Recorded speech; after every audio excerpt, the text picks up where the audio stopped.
ये तौर तरीका ही नहीं है। जिस वक्त मैं ये क्या डिस्कस करूं आप लोगों से कि इस सिनेमा में ऐसा था, इस सिनेमा में ऐसा था। अरे सिनेमा ही नहीं दिखा रहे हैं, फिल्म तो दिखाइए, मुझे मंच तो प्रदान कीजिए, मुझे अवसर तो प्रदान कीजिए। ऐसी क्या गलती मैंने कर दी, मुझे नहीं समझ में आ रहा है। जो सुशांत के साथ हुआ वो कुछ पहली बार नहीं हुआ है। गोविंदा जैसे जाने माने टैलेंटेड कलाकार को भी बॉलीवुड की दुनिया ने नहीं बख्शा। उनकी फिल्में भी ठीक इसी तरह छीनी जाती थी। उनकी फिल्मों को भी रिलीज होने से रोक दिया जाता था। सभी ने फिल्म देख के कहा कि सुपरहिट फिल्म नजर आई गोविंदा, ये रिलीज कैसे नहीं हुई। मैं चुप हो गया। मुझे ये आदत पड़ी है, मुझे बचपन से यही माता पिता ने समझाया कि भैया ये सब भाग्य पे है, आप उसे भूल जाइए, काम कीजिए, आगे निकलिए। तो बहरहाल मैं उस पर रिएक्ट नहीं किया।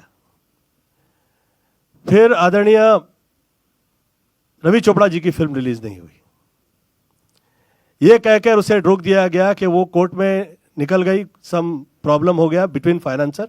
मैंने सोचा हो सकता है ये भाग्य का हिस्सा हो सकता है, फाइन। फिर अष्टविनायक की फिल्म, मेरी ही फिल्म जो है वो रिलीज नहीं हुई। उसके बाद जो बनी फिल्म वो रिलीज हो गई, रोहित शेट्टी के साथ वाली। मेरी फिल्म रिलीज नहीं हुई, उसे मंच नहीं मिला। ऐसे बहुत सारी फिल्में जो हैं चाय गरम टाइप, जो लोग बेचारे आवाज नहीं उठा सके। ये मुझे ऐसा लगा कि कम से कम 100 करोड़ रुपए की जो फिल्म है वो 9-10 वर्ष हो गया है, वो रिलीज नहीं हुई, उसे मंच ही प्रदान मतलब दिया ही नहीं गया। अब हाल ही में फ्राइडे रिलीज हुई। आप सब जो पत्रकार गण है सभी ने बहुत तारीफ की, 3.5 रेटिंग मिली उसे।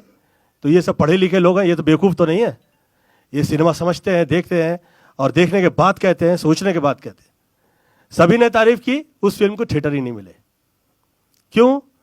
ये कहा गया कि गोविंदा की फिल्म अच्छी होगी, हम थोड़ी ना सोच सकते थे इसे कहां से थिएटर दे दें, तो उसे मंच ही प्रदान नहीं किया गया।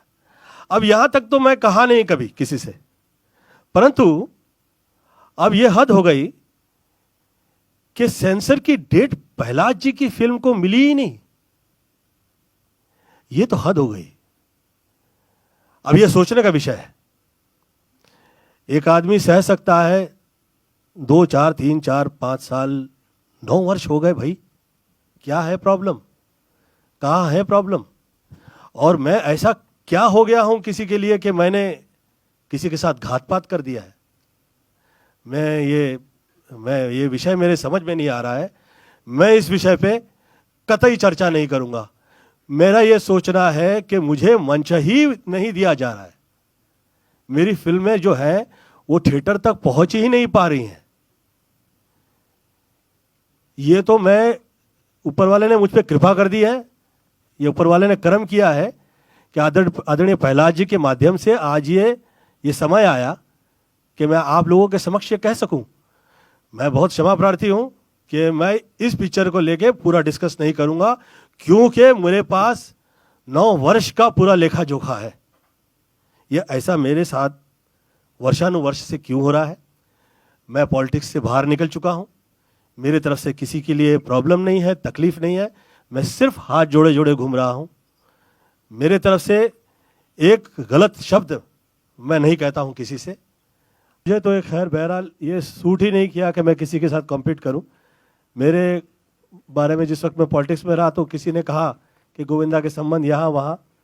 मैंने ये कहा कि भैया संबंध तो छोड़ दीजिए, अगर एक बिजनेसमैन का भी मुझे साथ दिया गया होता, किसी ने भी मेरा साथ दे दिया होता, तो आज ऐसा ही कैसे हो गया कि गोविंदा की ही फिल्म रिलीज नहीं हो रही है, फाइनेंसर ही नहीं मिल रहा है, मुझे किसी का साथ नहीं रहा। तो इतने समय बाद जिस वक्त प्रहलाद जी साथ दे रहे हैं, तो प्रहलाद जी साथ दे रहे हैं तो ये इनडायरेक्टली कहा जा रहा है प्रहलाद जी से कि भैया किस आदमी का साथ दे दिया आपने? गोविंदा का।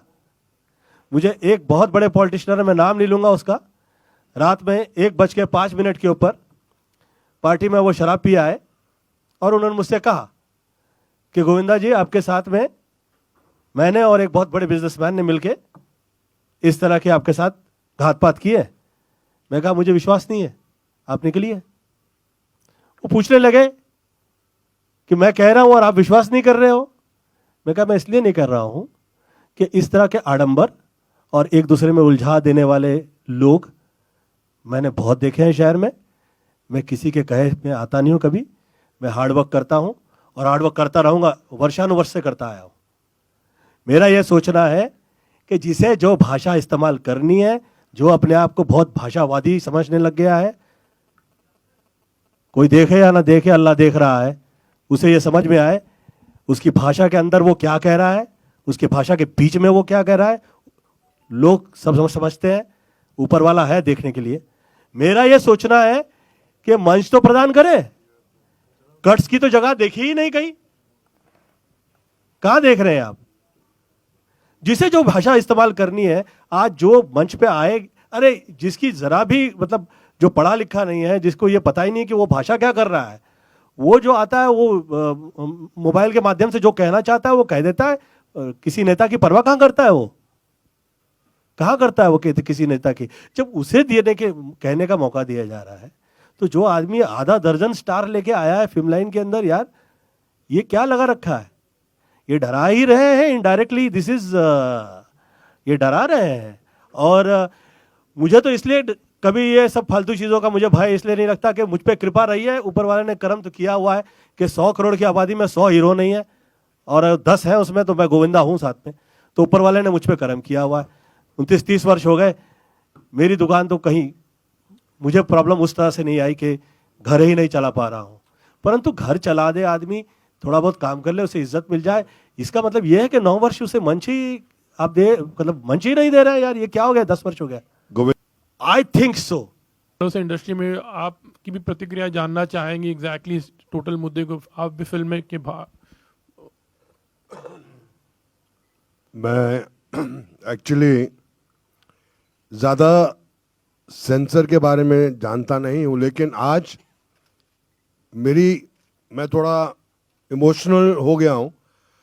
मुझे थोड़ा दर्द हो रहा है, दुख हो रहा है कि एक तो मेरे Raja Babu Govinda ji, one of the finest actors, मैंने इनके साथ 39 फिल्म्स की हैं, जिसमें से 35 सुपर हिट हैं।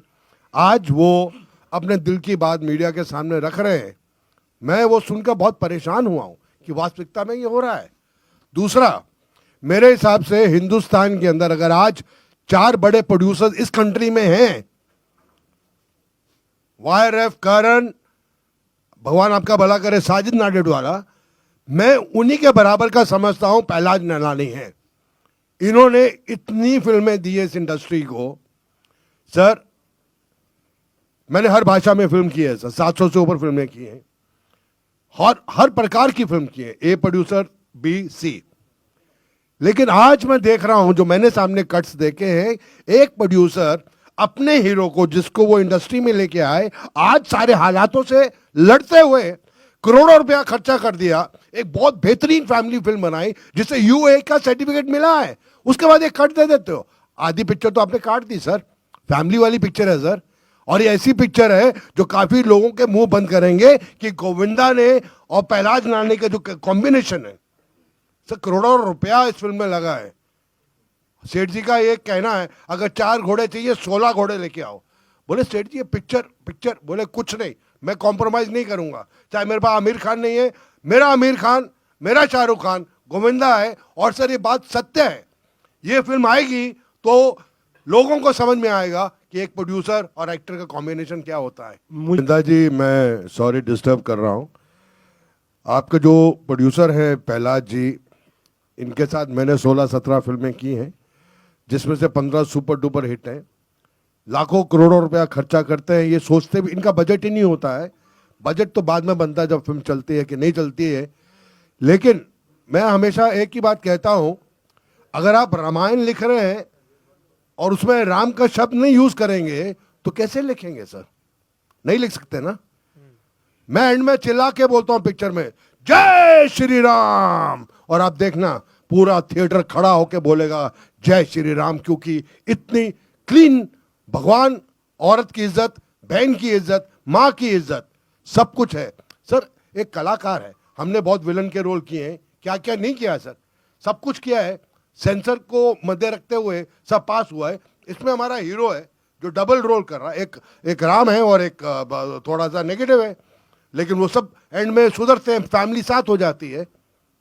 सर आप ये जो काटेंगे, मेरे हिसाब से ये तो पूरा ही एक प्रोड्यूसर पे इतना दबाव हो जाएगा कि आइंदा वो अच्छी सोच वाली फिल्म कैसे बनाएगा सर। आप बड़ी बड़ी फिल्मों को पास करते हैं क्योंकि आपको खौफ है, आप उनके लिए कुछ लिखते हैं, कुछ करते हैं, तो ये गलत है मेरे हिसाब से।